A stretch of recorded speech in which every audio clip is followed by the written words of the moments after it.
Kenapa saya fokuskan di proses ya, karena saya melihat potensinya ini akan sangat besar. Karena saya selama ini memang dunia saya di bisnis pemasaran, dan saya melihat banyak kelemahan di bisnis pemasaran yang sebelumnya kita jalankan. Nah, kalau di proses itu bisa dibilang lebih unggul. Kenapa? Selama ini kita melihat di proses di bisnis pemasaran ini biasanya yang kita takutkan adalah beban sistem, kemudian dana itu nggak secure, seperti itu, kurang aman. Kemudian server atau website atau domain pun terkadang kurang aman. Nah, kemudian beban terhadap kawan-kawan ketika scam atau beban moral. Nah, faktor-faktor itu tidak ditemukan di proses. Nah, kalau kita berbicara tentang bisnis pemasaran ya pastinya kita pahamlah secara keseluruhan bahwa income yang kita dapat otomatis itu dari pemasaran itu sendiri. Nah, di proses ini kelebihannya dia semuanya sifatnya transparan. Yang paling penting itu tanpa dana terpusat dan tanpa server terpusat.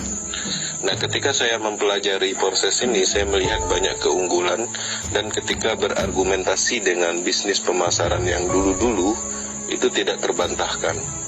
Nah, itulah kenapa saya kerjakan proses secara komitmen dan konsisten melakukan promo edukasi. Nah, seperti itulah kira-kira pengalamannya saya di dunia network secara keseluruhan dan sekarang menjalankan proses. Nah, di proses ini apa yang saya lakukan? Yang saya lakukan adalah edukasi, promo, kemudian menceritakan tentang teknologi blockchain dan sistemnya yang sangat kuat.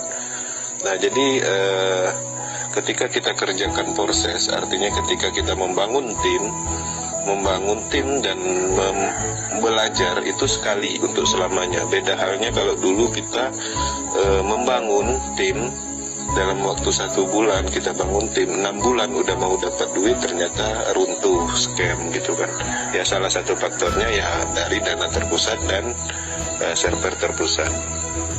Nah, jadi nggak ada pengalaman khusus yang saya dapat, ya pada intinya saya lebih aktif mempelajari tentang teknologi, kemudian tentang sistemnya, kelemahannya, potensinya. Nah, di situ aja. Nah, dari mana saya dapat informasi-informasi bagus atau efektif? Ya otomatis pastinya dari global atau dari Eropa, karena saya sering melakukan meeting Zoom di luar sana, dan saya juga mengikuti akademi globalnya, website akademi community globalnya. Nah, di situ